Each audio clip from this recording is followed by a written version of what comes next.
Nada es perfecto. Un programa semanal de Huella del Sur. Muy buenos días a todos, bienvenidos a Nada es Perfecto, que es el programa radial del portal informativo Huella del Sur. Sale por Radionauta FM de La Plata y por radionauta.com.ar, donde lo quieran oír. Mi nombre es Juliana Díaz Lozano y estoy aquí con Fernando Estrata. Buenos días. ¿Qué haces, Juli? ¿Todo bien? Estoy muy bien. Bueno, acá comenzando una nueva emisión de Nada es Perfecto. Comentarte también que nos están retransmitiendo desde Radio Libre 96.3 de Santa Teresita. Qué lindo, la playa. Saludos por ahí. Saludos por ahí. Está para hacer una visita. Una visita y un programa en vivo desde la playa. Esperamos. Estaría bueno. Ansiosas y ansiosos. Guarda, Fer, que estamos en veda. No me puedes decir a quién vas a votar. No lo vamos a decir. De todas maneras, tenemos bastante material para el programa de hoy. Así que vamos a ver si comenzamos con el tema de la semana. ¿Te parece? Vamos.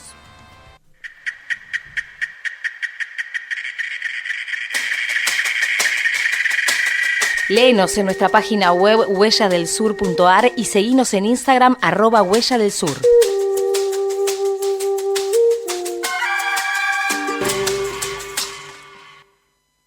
Bien, y el tema de la semana, elegimos para esto tratar el asedio militar de los Estados Unidos en el Gran Caribe. Sí, exactamente, porque hace 2 meses que ya estamos asistiendo a un despliegue militar norteamericano en la zona del Gran Caribe. Nos hace acordar bastante a tiempos álgidos de la Guerra Fría.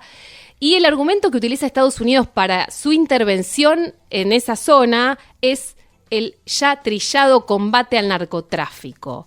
La gestión de Donald Trump ya movilizó 7 buques de guerra, incluidos un submarino nuclear, y unos 4.500 efectivos, de los cuales la mitad, 2.200, son marines.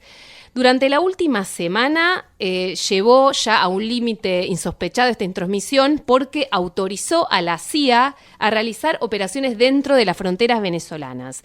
Ante esta situación nos preguntamos si esto es una guerra psicológica del gobierno de Trump o es directamente un escenario de intervención militar norteamericana en Venezuela. Sí, las noticias van cambiando día a día. De hecho, ayer nos llegaban novedades respecto de declaraciones del presidente Donald Trump. Ahora, la búsqueda por asediar Venezuela no es nueva, ¿no?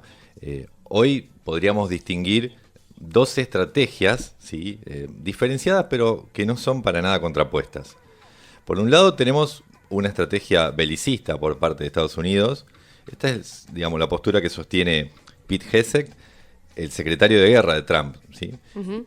Y Marco Rubio también, el senador republicano por Florida, un reconocido anticastrista, detractor de los gobiernos de Venezuela, de China. Bueno, esta posición, ¿sí? Tiene el objetivo de que esta acumulación militar que está llevando adelante Estados Unidos en el Caribe genere un quiebre en las Fuerzas Armadas venezolanas.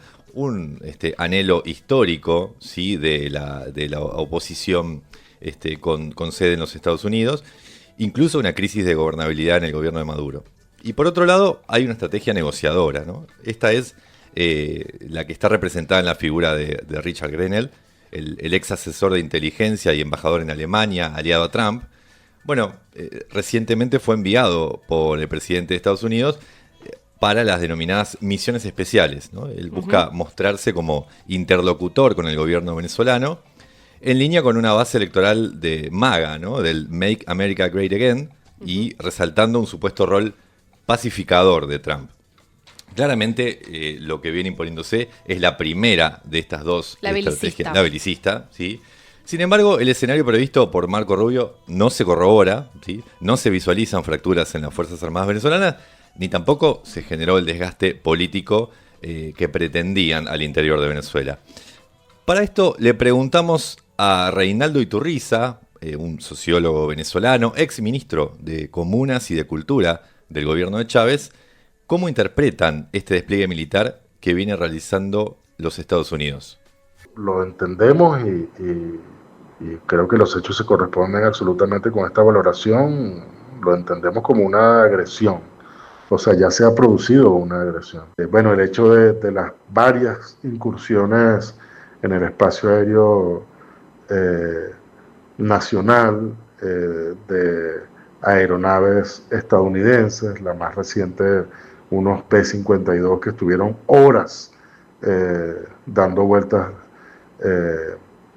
en nuestro espacio aéreo. El gobierno venezolano obviamente muy inteligentemente intentando no caer en provocaciones. Además de eso, bueno, los ataques contra, si recuerdo bien, 7 embarcaciones, lo que en Venezuela conocemos coloquialmente como lanchas, o sea, estamos hablando de lanchas de pescadores. Ya, bueno, acaban de producirse 2 ataques en el Pacífico, ¿no? O sea, que el teatro de operaciones se desplaza o se extiende al Pacífico. Nosotros podemos tener la postura que sea respecto de cómo funcionan las cosas en Venezuela, pero cuando se trata de una agresión extranjera contra nuestra patria, ahí no hay nada que discutir. No hay nada que discutir. El pueblo venezolano, la sociedad venezolana, este gobierno, el gobierno nacional, no ha hecho absolutamente nada para que ningún gobierno extranjero, incluyendo obviamente el gobierno estadounidense, pretenda venir a dictar qué es lo que se tiene o no se puede hacer aquí. Ahí escuchábamos a Reinaldo Iturriza, ex ministro de Comunas y de Cultura en la gestión de Chávez, y decía, bueno, más allá de las diferencias que pueda haber en la evaluación del gobierno actual en Venezuela, es inadmisible una intromisión militar por parte de Estados Unidos.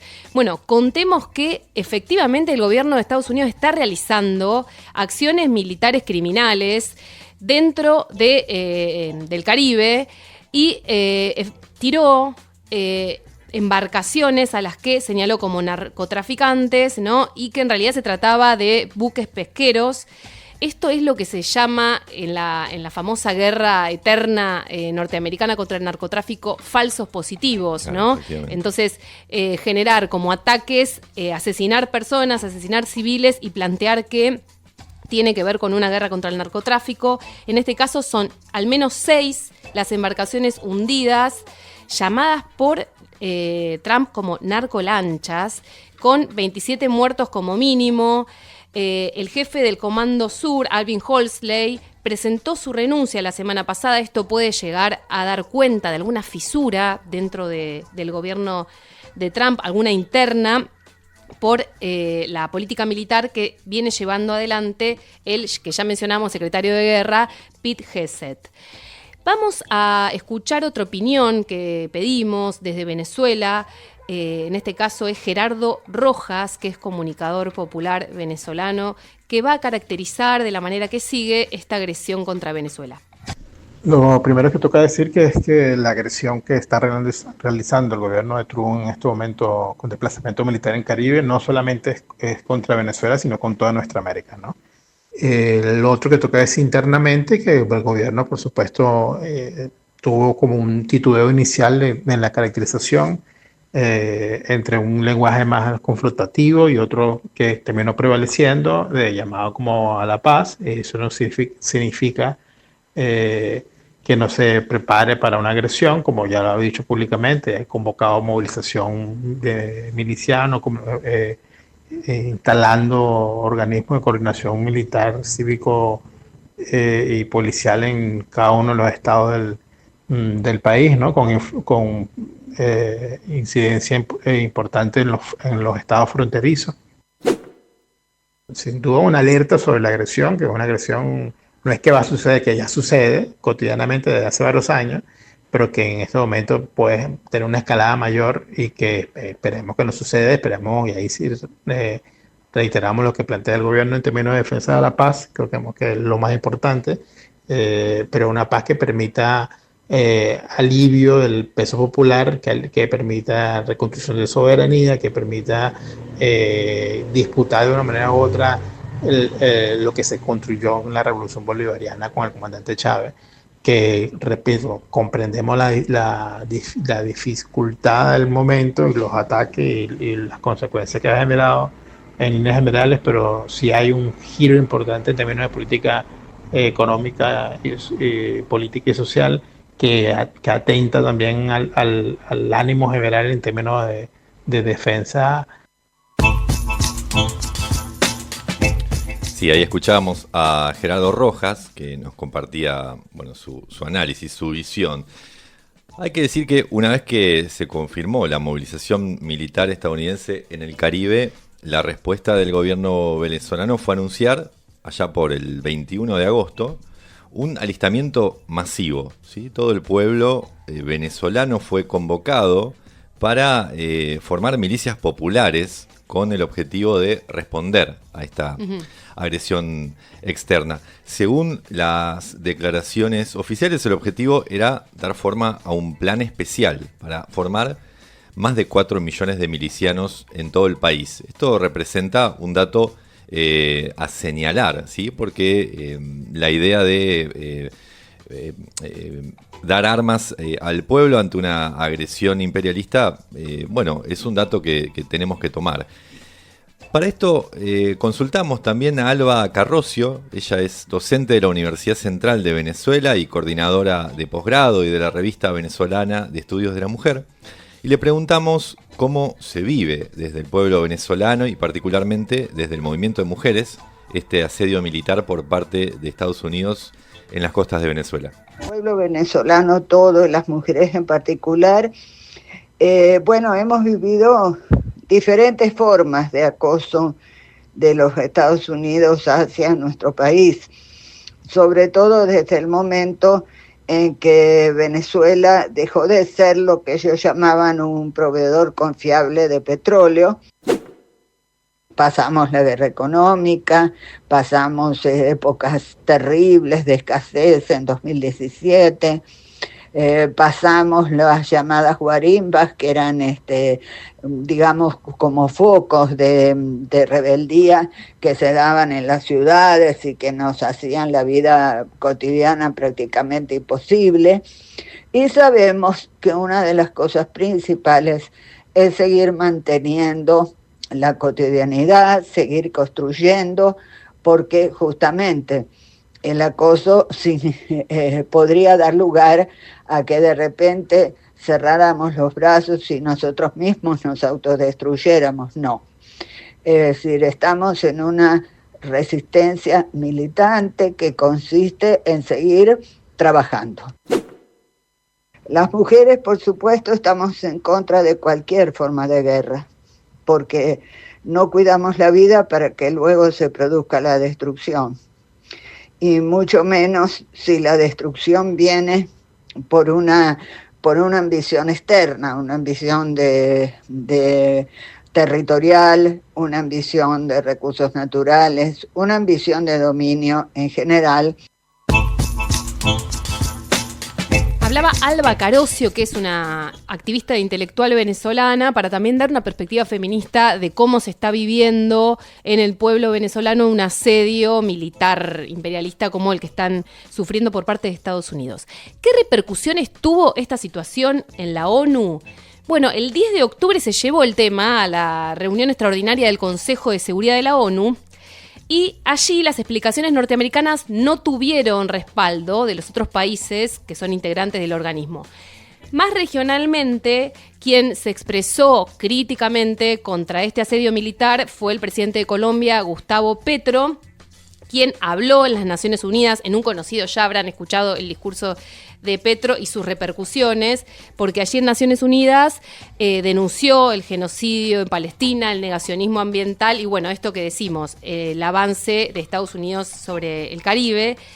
Inmediatamente Estados Unidos respondió a las declaraciones de Petro quitándole la visa al presidente colombiano, además de tratarlo directamente Trump como un líder narcotraficante. Que ya lo había hecho con Nicolás Maduro antes de la movilización militar sobre el Caribe, ¿no? Sí, pero nuevamente acá la estrategia, ¿no? Cualquiera que se me oponga a mi intromisión, digo que es un líder narcotraficante. Y dijo también Trump que iba a cortar los subsidios para la lucha contra el narcotráfico en Colombia. En recientes declaraciones posteriores a la reunión de la ONU, Petro dijo que lo que estaba ocurriendo con el ataque a las barcazas era un crimen de guerra y definió la política de drogas norteamericana como una política de dominación sobre Latinoamérica. ¿Qué está ocurriendo en relación a lo geopolítico más en la región? Bueno, es un problema para Estados Unidos que ni Lula de Brasil ni Sheinbaum de México están soportando, apoyando la presencia de la flotilla en el Caribe y se oponen también planteando que esto podría desatar o complicar un conflicto bélico en una zona que durante décadas se ha mantenido con una tensa zona de paz. Y mientras tanto, hace apenas hace 2 semanas, sí, el Comité Noruego otorgó el Premio Nobel de la Paz a Marina Corina Machado. Devaluadísimo el Nobel. Devaluadísimo, ya es cualquier premio Nobel. banana. ¿Sí? Bueno, imaginemos que esto automáticamente fue repudiado por activistas y militantes de todo el continente, ni bien se conocía la noticia, porque, bueno, creo que se entiende que claramente esto es una campaña publicitaria que tiene por fin allanar el camino de una agresión imperialista. Pero además hay otros Nobel, región. justo le dieron el de la paz. El de la paz, sí. Bueno, hay que decir que estaba candidateado o autocandidateado el propio Donald Trump, ¿no? Sí. Sí. Bueno, a ver, recordemos, Corina Machado está vinculada políticamente al sector más guerrerista de la gestión republicana de Donald Trump, que encabeza justamente Marcos Rubio, ¿sí? Bueno, Machado tiene una comprobadísima historia criminal en Venezuela, participó del fracasado golpe de Estado del 2002 contra Chávez. Durante el gobierno fantasma, ¿se acuerdan?, de Juan Guaidó, estuvo vinculada al despojo de empresas y de bienes venezolanos radicados en otros países. En el año 2016 fue inhabilitada políticamente por utilizar la banca de Panamá en una reunión de la OEA. Sí. Convocando desde esa bancada y en ese discurso a una invasión a su propio país. Sí, desde el 2002 que está pidiendo que por favor los yanquis vengan a invadir y resuelvan la situación desde afuera. Sí, sí. Bueno, de hecho, miembros de la seguridad de Machado, de Leopoldo López, de Antonio Ledesma, líderes políticos de la oposición venezolana, fueron responsables, y esto está confirmado por la justicia, del asesinato y el descuartizamiento de la empresaria Liana Ergueta, ¿sí?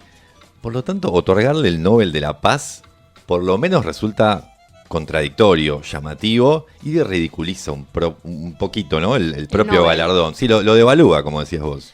Bueno, ¿cuál es el trasfondo de esta intromisión del Caribe, de toda la llamada guerra contra el narcotráfico y demás? Cuando no el petróleo, ¿no? Claramente Venezuela sigue siendo el mayor reservorio de petróleo crudo del mundo y detrás están esos intereses dando vuelta, ¿no? Estos intereses no aparecen en los discursos de Trump, no aparecen en los discursos públicos que plantean esta intervención, pero están por ahí atrás. El politólogo venezolano William Serafino dice que lo que hay detrás es una disputa de grandes compañías petroleras. Está por un lado empresas como la ExxonMobil que quieren entrar a Venezuela, por eso apoyan una intervención militar para poder ingresar al negocio del petróleo, pero también están empresas como Chevron que ya están adentro, que ya tienen negocios con PDVSA, con la compañía petrolera estatal, por lo tanto le convendría una solución pacífica a la situación o más negociada, ¿no? Entonces, detrás hay una guerra de petroleras que tienen en este momento una disputa por un proyecto grande de extracción en la Guayana Esequiba, donde ya está Chevron realizando algunas inversiones, ¿no? Estas guerras entre petroleras que están y que quieren entrar explica un poco estas dos líneas que charlábamos hoy, de disputa dentro del propio gobierno norteamericano entre negociadores y belicistas que están entonces disputando qué pasa, quién se queda con el millonario negocio de petróleo en Venezuela. Sí, efectivamente Venezuela no es un tablero periférico ni de la región ni a nivel mundial. Por el contrario, tiene un lugar central en la batalla global entre un orden estadounidense que está en caída, ¿sí?, y un orden multipolar que está en ascenso hace ya varias décadas. Venezuela representa para Estados Unidos no solamente un territorio de riqueza económica por su potencial energético, sino también por su peso político y simbólico. Recordemos que ya desde la independencia, en el siglo XIX, figuras como la de Simón Bolívar, ¿sí?, emblema de la liberación en el continente, hasta la emergencia de un Hugo Chávez y la apuesta por el socialismo del siglo XXI, Venezuela tiene un lugar de influencia central en las tendencias políticas de la región y en sus horizontes geopolíticos, ideológicos. Vale recordar que por estos días se cumplieron 13 años de un histórico discurso de Hugo Chávez, el denominado discurso del golpe de timón, donde afirmaba la necesidad de que el proceso bolivariano se orientara hacia un camino de transferencia de poder al pueblo, ¿sí? Y esto lo sintetizó Chávez en la consigna independencia o nada, comuna o nada. Lo que estamos viviendo hoy es una avanzada imperialista yanqui en la región, una reactualización de la doctrina Monroe, ya no como expansionismo americano, sino como imperialismo tardío. Y mientras vemos en nuestro país escenas de un cipallismo explícito por parte del gobierno, no deberíamos perder de vista lo que está ocurriendo ahora en el Gran Caribe. La suerte de lo que suceda en Venezuela no involucra solamente a los y las venezolanas, va a impactar directamente en todo el continente.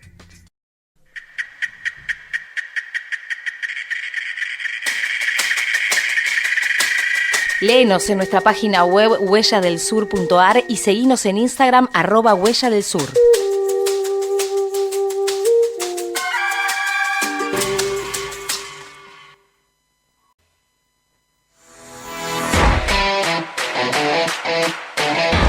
Esto es Nada es Perfecto, el programa radial de Huella del Sur. Seguimos con un estreno. Estrenamos la columna de economía con Mariano Félix. ¿Cómo andás, Mariano? Bien, acá andamos, todo bien. Economía política, pongámosle. Economía política. Me gusta más. La columna de economía política en Nada es Perfecto. Ando bien, por suerte. La lluvia no acompaña, pero bueno, es una queja banal, qué sé yo. Banal. No es muy importante. Bueno, ¿y de qué vamos a hablar hoy? ¿Qué nos trajiste para compartir en el programa? Bueno, como es la primera vez que nos encontramos, un poco conversar de lo que está pasando en la economía argentina en los últimos meses, digamos, que lo que estamos encontrando es que el programa económico del gobierno, de Javier Milei y de Toto Caputo, el ministro de Economía, está como entrando en un proceso de crisis acelerado y que veremos después de la elección, el día lunes, qué sucede. Porque, bueno, si bien el gobierno, Caputo, sigue negando que vaya a haber cambios sustantivos en la política económica, el consenso general es que algo va a pasar y no va a ser, en general, no va a ser bueno para nadie. Bueno. No.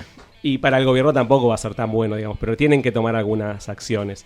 Esta situación de crisis acelerada que se está acelerando, digamos, en las últimas semanas, poco nació, podríamos decir, alrededor de un mes y moneda, donde, bueno, Caputo, había mucha discusión sobre que el dólar estaba barato, que la Argentina consume muchos dólares, que cada vez había menos dólares, que el dólar había presión para que subiera. Sí, y discusión sobre la estabilidad y la perdurabilidad del programa económico. Exactamente, de este programa económico que se reformuló con la llegada del fondo, el regreso del fondo en abril-mayo de este año. Y en ese momento, bueno, Caputo, un poco hinchado, digamos, de esta discusión en una conferencia en algún lado, tiró una frase que a posteriori, bueno, evidentemente lo dejan bastante mal parado. Si quieren la escuchamos. Hay una cosa que es muy obvia, que es la que dije recién. El dólar flota. Por lo tanto, a cualquiera que le parezca que está barato, agarrar los pesos y comprar. No te la pierdas, campeón. Bueno, no te la pierdas, campeón. Estuvo bien, pero bueno, estuvo mal porque no tiene nada que ver con lo que está pasando. Digamos. Por un lado es diciendo el dólar flota. El dólar flota quiere decir el dólar es libre, no hay intervención. Acuérdense que el gobierno llegó, digamos, Milei y compañía llegaron diciendo que iban a sacar lo que se llama acá el cepo, las regulaciones cambiarias. Y que bueno, progresivamente fueron eliminando varias de ellas. Ahí alrededor de mayo-abril eliminaron una importante, que era que ahora cualquier persona física puede ir y comprar dólares en un banco cualquiera, en la cantidad que quiera. Y ahí entró el Fondo Monetario Internacional con un crédito. Entonces, supuestamente, esa última desregulación, hay otras más que todavía no se han eliminado, normas que no se han eliminado, pero supuestamente el dólar ya estaba liberado y el gobierno no se metía. Y si el dólar era barato, es porque era barato, porque el mercado, entre comillas, lo planteaba así, y si era caro, es porque el mercado decidía que era así. La realidad es que el gobierno está interviniendo activamente desde siempre, digamos, para garantizar un dólar barato, que es es bueno en términos electorales, tiende a mantener los precios de los alimentos relativamente bajos, a pesar de que hay congelamiento salarial prácticamente. Tiende a generar un clima de euforia en ciertos sectores sociales, como que los que pueden viajar al exterior, que pueden hacer turismo internacional o comprar cosas de afuera, porque las cosas son relativamente baratas. Entonces el gobierno miente diciendo que el dólar no esté intervenido y que si es barato es porque el mercado lo decide. Y bueno, y ahí dijo en esa discusión, Caputo tiró, bueno, si ustedes creen que es barato, compren dólares, porque evidentemente van a hacer negocio en algún momento. Por eso lo de comprar campeón. A partir de ahí, la presión para que el dólar subiera se aceleró. Porque bueno, justamente todo el mundo le hizo caso, todo el mundo, quiere decir, los actores financieros, los que pueden ahorrar en dólares, que hay un sector de la sociedad argentina que puede ahorrar en dólares, empezaron a comprar dólares y obviamente la presión para que el dólar suba se multiplicó y en pocos meses el dólar subió casi 10-15%. Sí, además el dólar flota después. En estas últimas semanas tuvimos la intervención directamente del Tesoro estadounidense comprando pesos, o sea, volcando dólares en el mercado local justamente para mantener el dólar dentro de una banda que ya parece más irreal que otra cosa. Sí, este es un gobierno innovador. Te iba a preguntar, eso es inédito, ¿no? No pasó antes. En Argentina nunca pasó una cosa así. Esto es muy innovador que el gobierno argentino, el Ministerio de Economía, haya ido a los Estados Unidos y en 10 días negociar que el Tesoro norteamericano, el Ministerio de Economía de Estados Unidos, intervenga directamente y por su propia voluntad en el mercado financiero argentino, comprando, vendiendo dólares, comprando, vendiendo pesos, o interviniendo de distintas maneras, como Scott Bessent, quien es el secretario del Tesoro norteamericano, señaló. Eso sí es una innovación, es prácticamente tercerizar la gestión de la política económica o la política macroeconómica o macrofinanciera a un tercer país, en este caso Estados Unidos. Y efectivamente el dólar dejó de flotar porque empezó a intervenir el Tesoro norteamericano. Recordemos que un poco antes de eso, el gobierno argentino había empezado no quería que las reservas del Banco Central se redujeran, y lo que empezó a hacer es que el Tesoro, que tenía algunos dólares propios comprados en algún momento, empezó a vender esos dólares. Llegó el momento en que esos dólares eran casi ceros. Claro. Y en ese mismo momento, un par de días después, cuando ya el Tesoro no tenía más dólares para intervenir, y si tenía que intervenir el Banco Central, las reservas iban a empezar a caer efectivamente, entró Scott Bessent con la maquinita de hacer billetes, de imprimir dólares, y empezó a intervenir activamente. De hecho, desde que entró el Tesoro norteamericano en la gestión del Ministerio de Economía, vendieron en el mercado argentino alrededor de 2.000 millones de dólares. Eso no se sabe muy bien, son estimaciones porque obviamente el Banco Central está obligado a informar si compra o vende dólares. El Tesoro argentino, más o menos, la información aparece medio rezagadamente en las estadísticas del Banco Central y del Tesoro argentino. Pero el Tesoro norteamericano no tenemos noticias. No tiene por qué informarnos, entonces se puede estimar.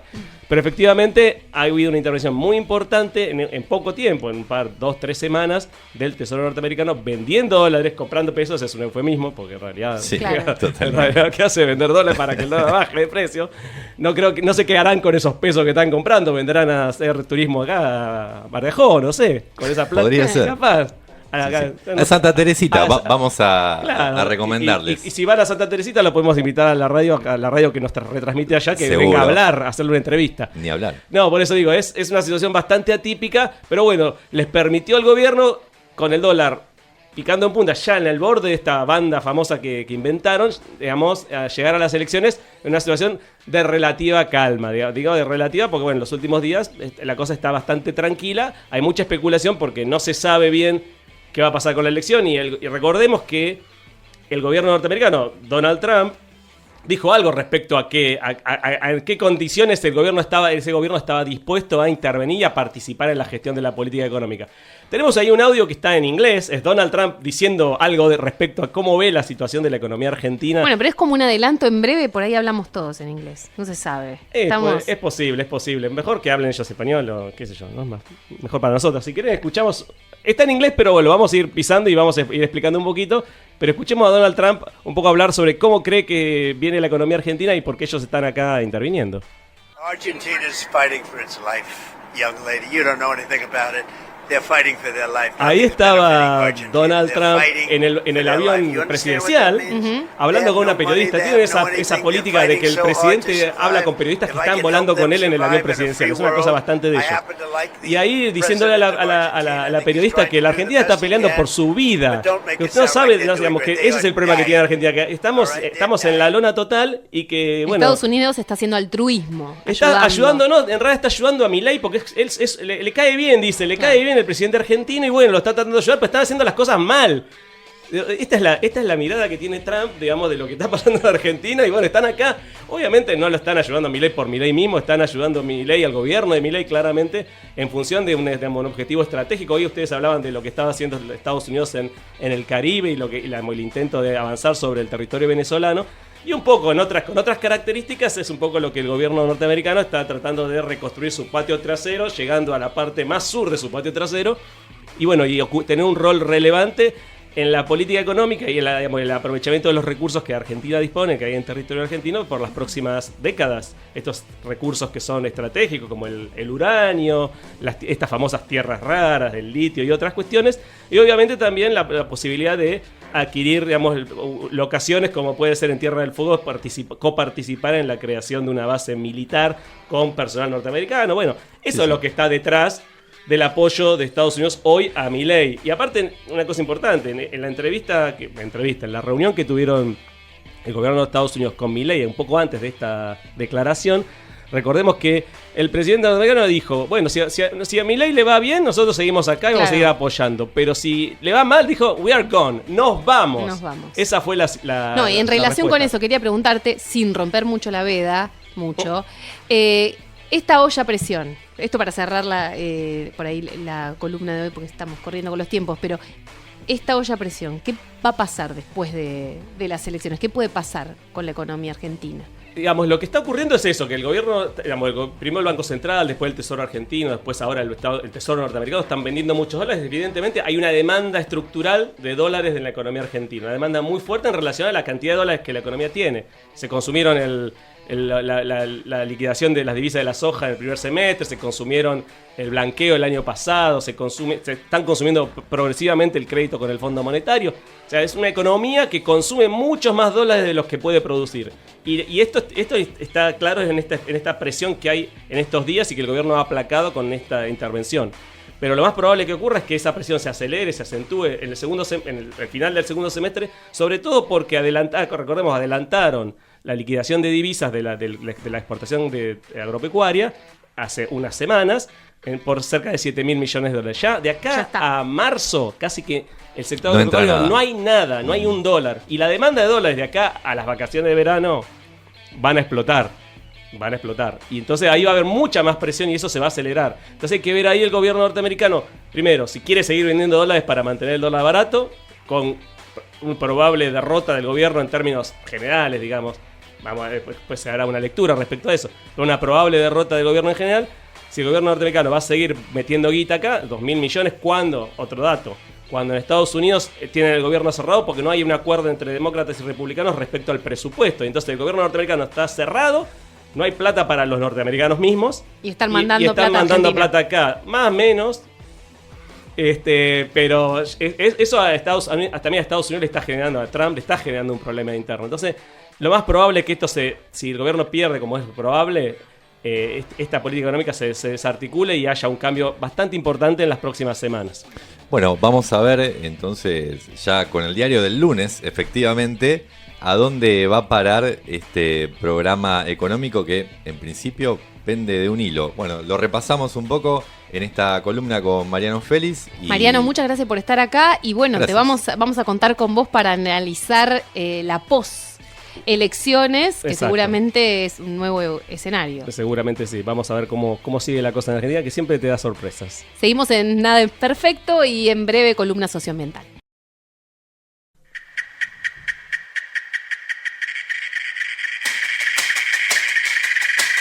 Léenos en nuestra página web huelladelsur.ar y seguinos en Instagram @huelladelsur.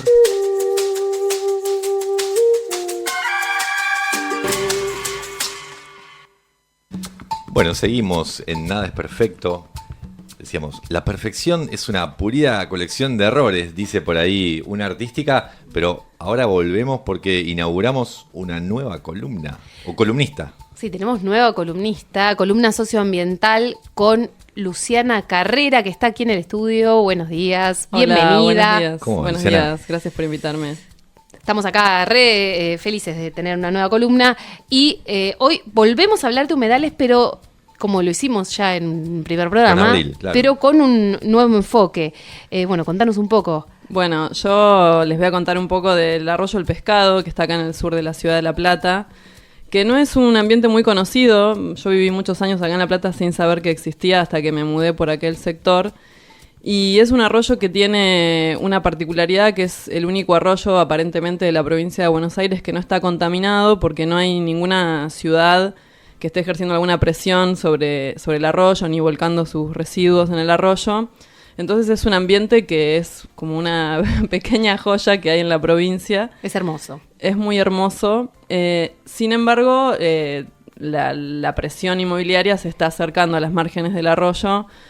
Todo este panorama internacional y nacional que estamos dando, que viene desde hace un montón de tiempo, ha hecho que la gente vaya buscando, sobre todo la crisis habitacional, lugares más baratos para vivir, terrenos más baratos para comprar. Y con la aparición del Procrear en los gobiernos pasados, hubo mucha gente que compró en aquel sector, al sur de la ciudad, y se empezaron a acercar hacia el arroyo. Claro. Pero bueno, es un lugar que es un arroyo de llanura, tiene solo 36 kilómetros, y tiene una particularidad que es que forma un humedal en su planicie de inundación, entonces ofrece mucha biodiversidad, muchos servicios ecosistémicos que ofrecen los humedales, después podemos comentar algunos. Pero bueno, se fue generando en torno a la cercanía al arroyo ciertos conflictos con, digamos, el extractivismo inmobiliario. Por un lado, la gente que de buena fe se va a vivir allá porque, como decía, los terrenos son más baratos, están alejados de la ciudad. Y por otro lado, las inmobiliarias que han comprado, ven el negocio. Claro, grandes loteos que la gente de vuelta de buena fe compra, que no sabe que ahí no se puede construir porque es una zona rural, no se puede edificar. O sea, legalmente en la zona del Arroyo del Pescado, que es sería Correa. Sí, el arroyo nace en la ruta 36 y desemboca en La Balandra, en Berisso, okay. Y ahí atraviesa una zona que está, por ejemplo, entre Ignacio Correas y Villa Garibaldi, Sicardi, Arana, Los Hornos. Pasa y por legalmente un no se podría construir. Claro, desde el año 99 hay una ley provincial que lo declaró un paisaje protegido, declaró paisaje protegido toda la cuenca. Y en el 2021 una ordenanza municipal reglamenta un poco esa ley para la zona y lo declara área protegida, lo que es el cauce del arroyo, toda su planicie de inundación y 150 metros más paralelos a esa zona, que en los papeles eso significa que desde la calle 670 de Villa Garibaldi hacia el arroyo no se puede construir. Ha habido construcciones ilegales, los vecinos están en alerta porque, por un lado, siempre uno lo relaciona con el habitar humano, ¿no? Si eso se rellenara, se generaría un taponamiento de toda el agua que escurre hacia ese lugar. Piensen que toda esa cuenca es una zona de humedal, entonces tiene la capacidad de absorción. Cuando hay grandes lluvias está todo inundado y al día siguiente... Claro, exacto. Son suelos que son como esponjas. Entonces, lo que hace la gente cuando se va a vivir allá es rellenar, porque saben que son terrenos bajos, se rellena con tosca y se va impermeabilizando el suelo. Entonces, el temor de la gente que vive en la zona es que al rellenar esa planicie de inundación, porque se quiere edificar, se genere toda una inundación en todo el sur de la ciudad, porque toda esa agua que escurre naturalmente hacia ahí ya no lo haría. Claro. Por otro lado, está pasando que muchos productores frutihortícolas de la zona norte de la ciudad están sufriendo aumentos de los alquileres de las tierras que ellos tienen. Se eleva el valor del suelo a partir de la expansión inmobiliaria. Exacto. Y entonces ellos se están mudando a la cuenca alta del Arroyo del Pescado, en la zona de la Ruta 36, y ahí se está impermeabilizando también el suelo. Entonces se va generando un conflicto que tiene muchos actores, no solo la gente particulares que compran terrenos, sino los productores frutihortícolas que están totalmente amenazados no hay ninguna política que los ayude a sostener sus lugares. Entonces, en ese contexto hubo un avance sobre esa planicie de inundación concreta ahí en nuestro barrio y ahí los vecinos se encontraron una mañana con que las máquinas estaban abriendo calles en la planicie de inundación. Entonces, ahí por grupos de WhatsApp se organizaron, esto pasó el 16 de enero del 2023, y frenaron las máquinas. Uh-huh. Ahí yo les traje un audio de un compañero, que ahí se armó una asamblea, la asamblea del Arroyo del Pescado, donde él cuenta cómo los vecinos se organizaron para lograr frenar las máquinas en esa instancia y cómo de ahí salió una asamblea. Es Franco Palacios Beltrán, es un arquitecto que habita ahí la zona. El verano del 2023, iniciando el año, vimos con vecinos y vecinas movimientos extraños en el humedal, en la zona que estaba restringida ya la construcción. Luego de la calle 670 no se puede construir, digamos, porque es la planicie de inundación ordinaria, que es la parte más peligrosa para habitar, digamos, humanamente hablando.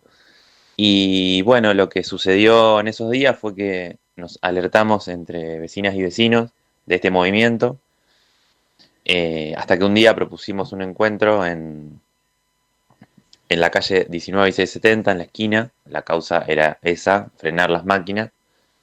Así que tuvimos una asamblea en la esquina para ver qué se podía hacer, mientras la máquina estaba abriendo las calles detrás nuestro, ¿no?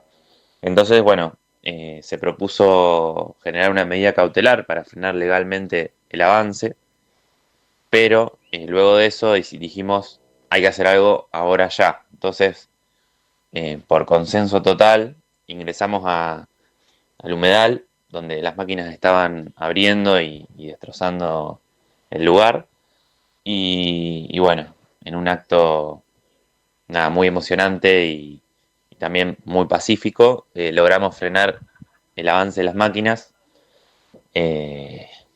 Fue algo muy lindo que bueno, quedó como hito ahí en el barrio, acá, para la historia.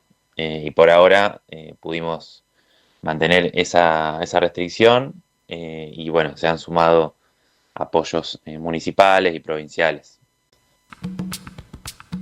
Bueno, ahí hablaba Franco, uno de los compañeros. Yo, de hecho, lo conocí a Franco en un carnaval que organizaron en Arana, la Biblioteca del Hormiguero, donde habían invitado a gente de la asamblea a contar esto que había pasado, y bueno, ahí me acerqué y empecé a participar.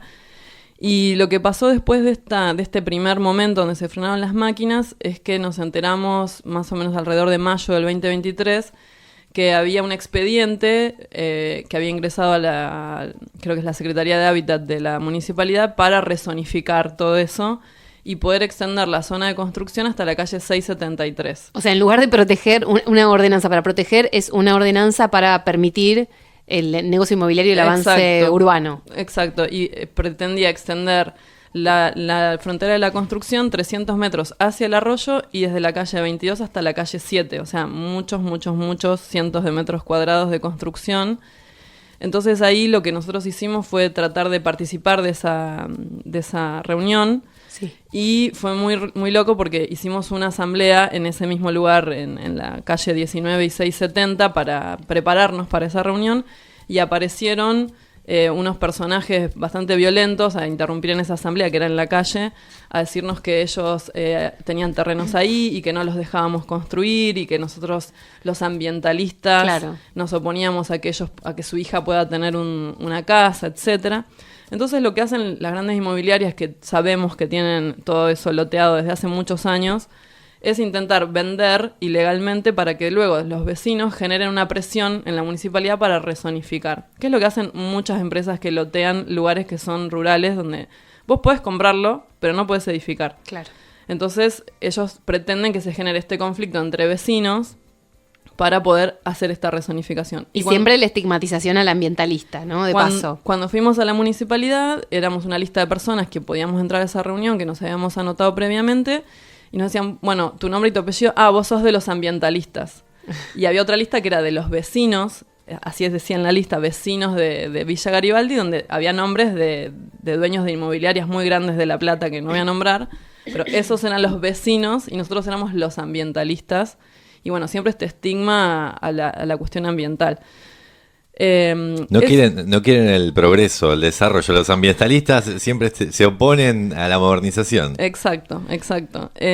Bueno, yo creo que una de las cosas que yo quería comentar, aprovechando este espacio, es que uno piensa las cuestiones ambientales en términos de los grandes titulares, como, bueno, yo no puedo hacer nada porque los polos se están derritiendo, porque se está vendiendo el Amazonas, porque va a desaparecer la puna bajo la explotación del litio. Y en realidad hay un montón de cosas que podemos hacer en nuestros territorios que no sabemos que las podemos hacer porque no está disponible esa educación ambiental. Entonces, las personas que vivimos allá tratamos de tener una manera de habitar ese espacio que esté acorde con que eso es un humedal. Entonces, intentar no hacer rellenos con tosca, respetar a la fauna, porque un humedal también tiene mucha biodiversidad, entonces hay un montón de cadenas ecosistémicas que viven de esa agua que sube permanentemente y que después se escurre. Hay un montón de animales nocturnos que la gente se muda ahí, corta el pasto, quiere asfalto, pone reflectores, generan un desequilibrio ecológico muy grande. Y un poco lo que se intenta hacer desde la asamblea y también desde otro grupo que existe desde antes, que es Habitantes del Arroyo del Pescado, es generar una educación ambiental. Entonces ellos hacen un festival por el humedal en Ignacio Correas todos los años. Desde la Biblioteca El Hormiguero también se lleva chicos ahí al humedal para que lo conozcan. Entonces, bueno, intentamos mostrar un poco que se puede hacer cosas, no es que uno o salva el planeta o nada. Hay un montón de micropolíticas del habitar los territorios que por ahí las personas que nacimos y vivimos toda nuestra vida en un ambiente urbano no conocemos. Y en cambio, las comunidades que habitan territorios que están más amenazados sí conocen y sí tienen un arraigo a esos territorios y saben cómo defenderlos. Y bueno, nosotros estamos tratando de educarnos un poco en eso, en conocer nuestro territorio, cuidarlo, protegerlo, y más en este panorama que tenemos nacional e internacional, donde hay una negación del cambio climático. Tenemos el régimen de incentivo a las grandes inversiones, que es el RIGI. Claro. Tenemos un panorama que es bastante complejo.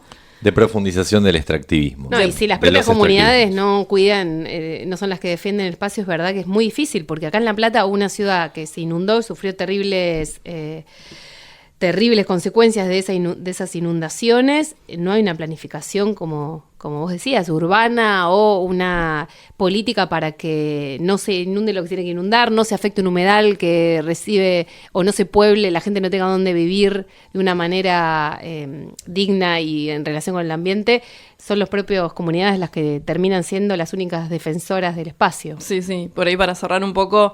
Ahí hay como una cosa que es trágica, que es, bueno, la necesidad de la gente de habitar frente a una crisis habitacional, unos alquileres por las nubes, los programas de acceso a la vivienda, que son geniales, y eso en conflicto con, bueno, el avance sobre un territorio que queremos conservar no solo por los servicios socioambientales que le provee a las comunidades que viven cerca, sino por la propia biodiversidad que tienen y porque entendemos a ese espacio como un quién y no como un qué, y queremos que siga existiendo. Desde Habitantes del Arroyo del Pescado intentan que eso se declare como una especie de zona protegida, como si fuese un parque, porque en la ciudad no hay ningún parque en el sur, no hay ninguna zona que pueda funcionar como un bioparque en el sur, entonces se intenta poder que eso se transforme en alguna reserva provincial para que no pueda ser tocado. Uh-huh. Pero bueno, esos son un poco las cuestiones que les quería contar sobre este arroyo que está acá en el sur de la ciudad, que es hermoso. Pueden llegar con el micro 80 y conocerlo, y uno no puede proteger lo que no conoce. Totalmente. Así que para quienes están cerca también, una invitación a visitar el Arroyo del Pescado. Sí. Bueno, muchas gracias, Luciana Carreras, en su primera columna socioambiental. Aquí en Nada es Perfecto vendrán nuevas. Por supuesto, vamos a contar con Luciana para próximas columnas ambientales. Bueno, muchas gracias. Ahora nos vamos a un tema musical, pero después del tema viene un hombre que parece que anda haciendo cosas raras para gente normal. Viene la columna de Memoria, Vino y Tablón de Pablo Flores. Memoria, Vino y Tablón en Nada es Perfecto.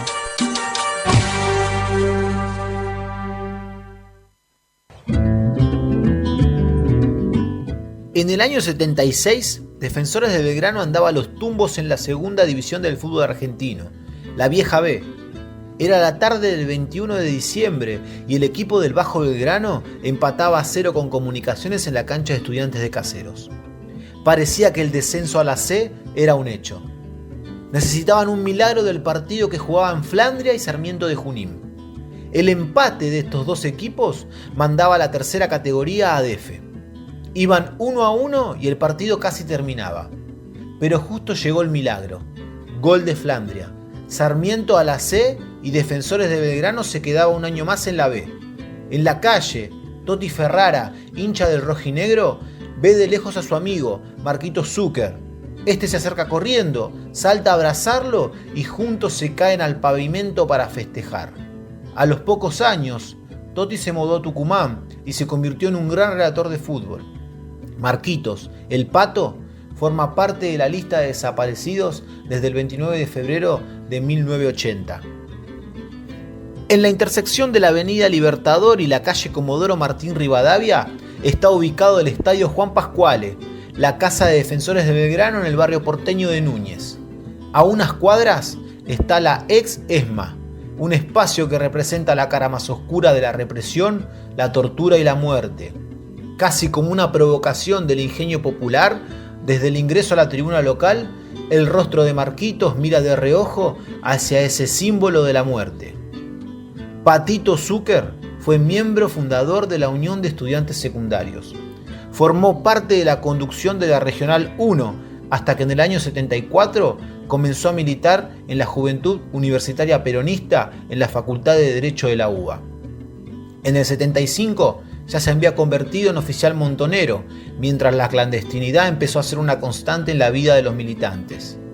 En el 77 lo detienen durante 46 días. Logra zafar por gestiones familiares y se va al exilio a Brasil.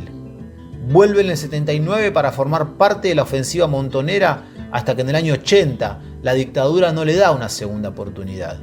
Un grupo de tareas del primer cuerpo de ejército y el batallón 601 de inteligencia militar lo chupan en una cita con otro compañero.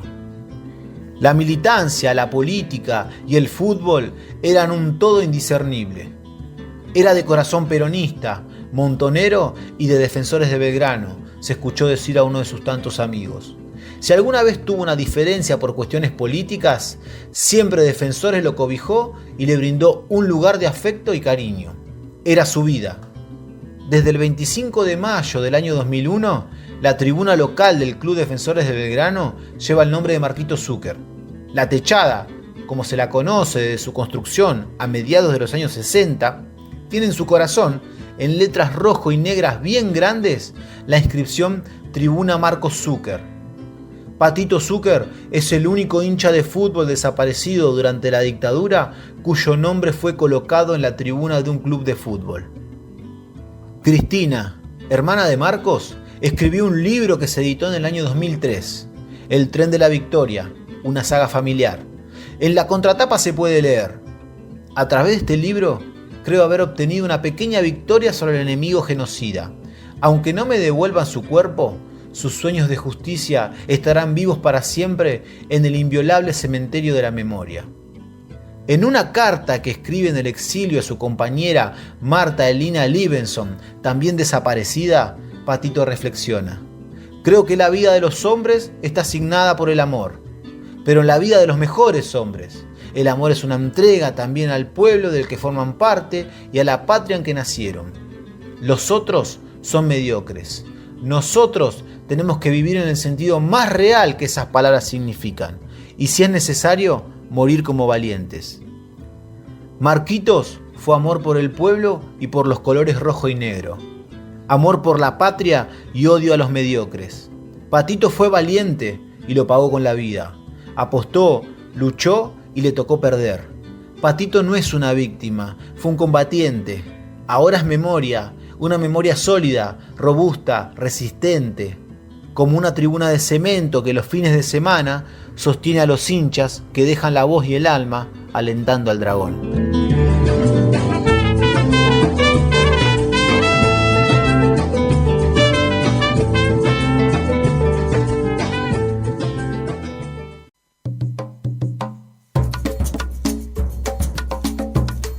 pasaba recién Pablo Nolasco Flores con su columna que mezcla deporte, derechos humanos, cultura popular.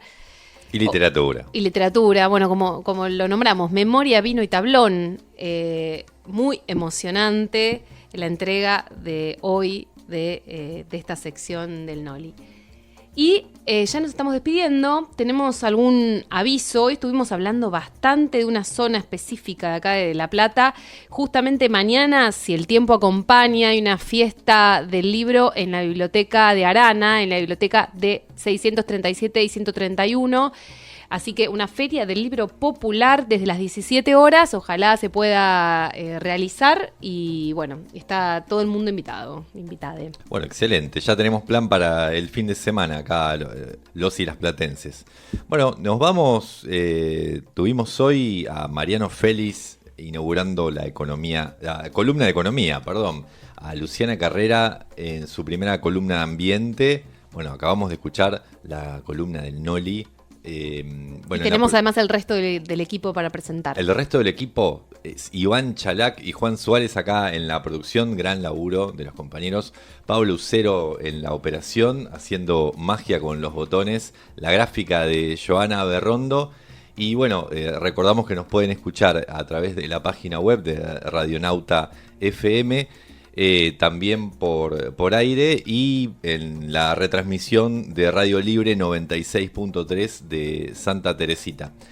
Bueno, y nos encontramos la semana que viene, que quizás es otro mundo, otro país. ¿Quién sabe? Vamos a ver qué nos depara la Argentina, un país imprevisible para la próxima semana. Nos vamos entonces con Onda Sabanera y la Adelio Valdés. Será hasta el viernes que viene. Hasta el viernes que viene, buen fin de...